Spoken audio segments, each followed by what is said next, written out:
O que a nova reforma tributária muda na sua vida e nos seus investimentos? Sobre a sua vida, vai mudar muito. O imposto sobre o consumo no Brasil pode ser um dos maiores do mundo. Segundo o próprio Globo, a reforma tributária, o imposto IVA, o imposto que vai incidir sobre o consumo no Brasil, pode ser um dos maiores do mundo, aponta o estudo. Já sobre os seus investimentos, é um pouco mais diferente. Eu vou falar um pouco mais sobre o que vai mudar nos seus investimentos ao longo do vídeo. Então, se você quer saber tudo o que está acontecendo no Brasil de uma forma muito atualizada e muito rápida, fica nesse vídeo até o final. Para quem não me conhece, eu sou o Rodrigues Prado, sou investidor profissional e também gerencio uma empresa que tem milhões sobre consultoria. E o intuito desse vídeo é te falar de uma forma bem rápida e bem prática o que está acontecendo nessa reforma tributária, o que muda na sua vida e nos seus investimentos para você se tornar aí uma pessoa que está entendendo mais e pode tomar melhores decisões, tanto na sua vida quanto nos seus investimentos. Para quem não sabe, a reforma tributária foi aprovada na Câmara dos Deputados na última sexta-feira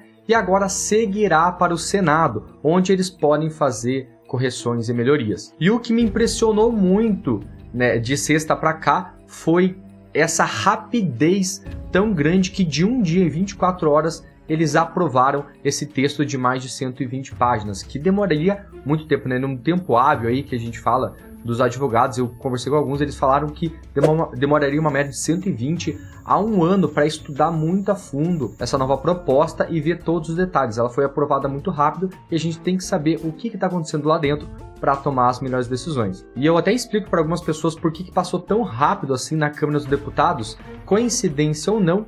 No mesmo dia, né, foi aprovado, o Lula bate um novo recorde em um único dia, né, uma reserva de mais de 5,4 bilhões em emendas, né, do orçamento, que a gente não sabe para onde vai, são emendas aí para vários lugares, que foi aprovada no dia dessa votação. Então, a gente sabe por que foi tão rápido assim. Agora a gente tem que saber o que tem lá dentro, se tem pegadinha ou não, se vai melhorar mesmo ou não, e o que vai mudar na sua vida. Tá, Rodrigo, o que seria essa reforma tributária? O que ela afeta? Principalmente em todos os textos, tem mais de 120 páginas, eu vou resumir o máximo para você ver os pontos mais importantes.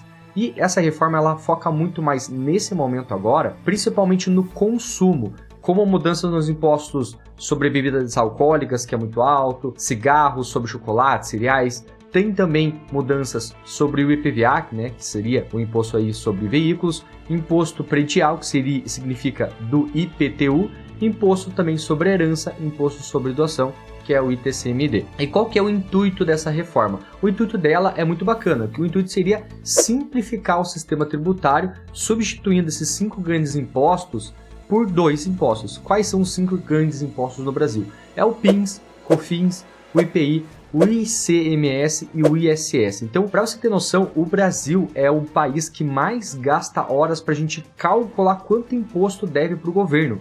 A gente gasta mais de 1.400 horas por ano, né? As empresas giram em torno de 1.400 horas por ano para calcular o quanto que paga no imposto. Então, sim, o cálculo dos nossos impostos é muito complicado e essa reforma tributária tenta simplificar para deixar esses 5, ao invés desses 5, né? Simplificar nesses 2. Não é uma coisa de um dia para a noite, é uma coisa que vai demorar muito tempo, né? Começando aí, fazendo essa transição, pode começar agora até 2026 e tendo aí um prazo de algumas mudanças até 2070, então períodos de muito longo prazo, mas a intenção sim da reforma é muito boa, que seria simplificar. Note que eu falei simplificar e não diminuir a tributação, são dois mundos completamente diferentes. Eu posso simplificar e diminuir, ou posso simplificar, aumentar ou manter, né?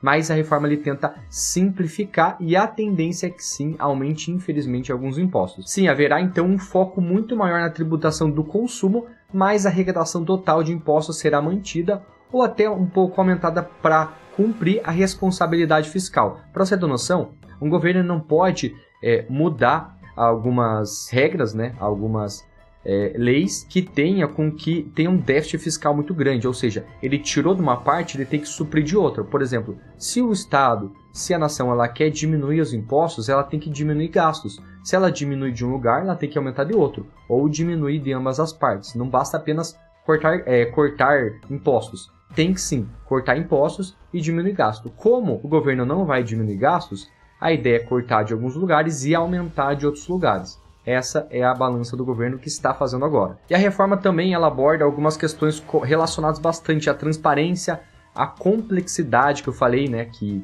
A ideia é diminuir a complexidade e também a eficiência do sistema tributário brasileiro, que é muito precário hoje em dia, que demora demais para calcular, visando tornar eles menos onerosos para as empresas e mais fáceis de calcular. Isso é bem bacana, né? E outro ponto que me saltou muito aos olhos é o possível aumento do ITCMD. Para quem não sabe, ITCMD é o Imposto de Transação Causa Mortes e Doações, que é quando uma pessoa morre, uma família morre, né? Alguém da família morre e os bens é transferido para os herdeiros e paga-se o imposto para você ter direito de receber os bens, o imóvel, o quanto aquela pessoa trabalhou para você ter posse daquele valor. O problema que eu vejo de você aumentar os impostos é porque isso historicamente não funciona. Vamos pegar um caso muito bom que acontece no mundo, que é o caso da Suécia, que não tem impostos sobre heranças e que funciona muito bem o sistema de lá. E nessa nova reforma tributária, ela visa aumentar o imposto sobre causa e morte, imposto sobre sucessão patrimonial, tendo como base o que acontece no Rio de Janeiro, que é um imposto progressivo. Então, quanto mais pessoa tem, mais ela paga. Mas que o Rio de Janeiro não é referência nisso. Tanto é que existem inúmeros problemas no Rio de Janeiro e esse é um deles, sendo que as pessoas que têm mais valor, elas sabem como fazer uma elisão fiscal. O que é uma elisão fiscal? Eu uso por meio da lei para diminuir impostos, para pagar menos impostos.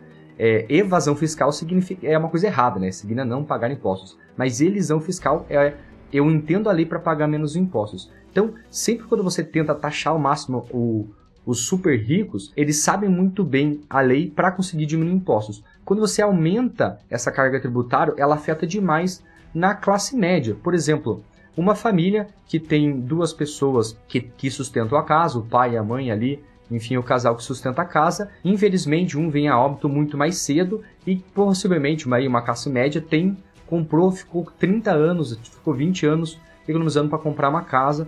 Só que quando essa pessoa que estava suprindo a família morre, a família toda tem que pagar esse imposto depois de 30 dias. Se não pagar o imposto de transação causa e mortes, né, que pode variar de 4% a 8% dependendo do estado. Então, se tem lá um imóvel de 500 mil, de 300 mil, vai ter que pagar. Então, geralmente essas famílias de classe média não tem isso líquido, ou seja, vai ter que ou vender a casa ou fazer um tipo de dívida para pagar esse imposto a mais.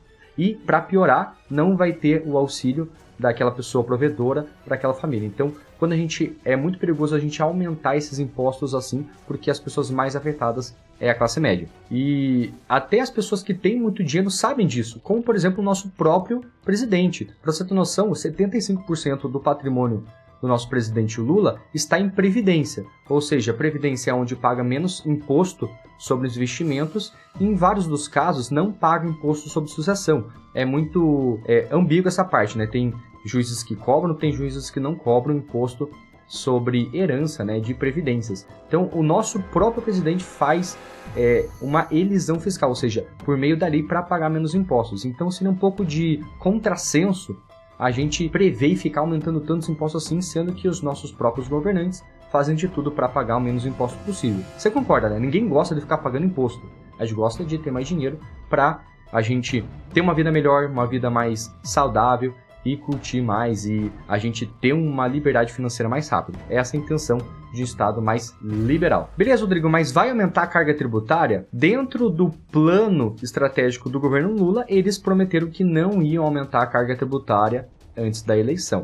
Mas, segundo vários estudiosos, principalmente aí o Goldman Sachs, que é um dos maiores bancos aí dos Estados Unidos, diz que a carga tributária vai subir com a reforma tributária e o arcabouço fiscal, que para você conseguir de um lado vai ter que aumentar de outro. Então a gente tem que ficar muito atento se isso vai aumentar ou não. Ah, Rodrigo, e sobre os meus investimentos, vai mudar alguma coisa? Você falou, poxa, vai aumentar, não vai aumentar? Nos seus investimentos agora não vai mudar em nada, tá bom? A ideia principal é simplificar agora, é focar muito mais em impostos sobre o consumo, pode aumentar ou não, vamos ver os próximos capítulos, tá? Mas sobre os seus investimentos não vai mudar por agora. Então renda fixa, renda variável, ações, fundos imobiliários, os impostos não vão mudar por enquanto. Pode ser que numa segunda levada Pode ser que em um segundo momento possa mudar. Por isso que eu sempre falo para as pessoas ter uma estratégia diversificada, que é a estratégia viva, para você viver de investimentos por vários anos, que foca muito nas pessoas investirem em 4 grandes segmentos: várias ações do Brasil, imóveis, né, que seria fundos imobiliários que você ganha aluguéis sem imposto de renda, várias ações dos Estados Unidos e ativo oportunidade. Se você quer dar o próximo passo, saber como funciona isso, tem um link aqui na descrição com uma aula gratuita para você entender como que funciona esses investimentos, como que dá para fazer na prática, tá bom? Então se você quer dar o próximo passo e melhorar os investimentos, o link é na descrição de uma aula gratuita. Agora eu quero saber de você, o que você achou da nova reforma? Comenta aqui embaixo se eu não falei algo que estava lá dentro, porque não dá para, em tempo hábil, resumir as mais de 120 páginas, eu tentei ser o mais sucinto possível,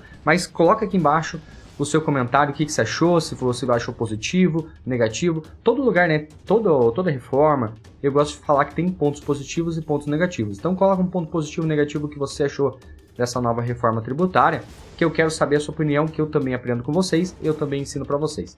Não se esquece, curte esse vídeo, se inscreve aqui no canal, te encontro na próxima aí, tchau!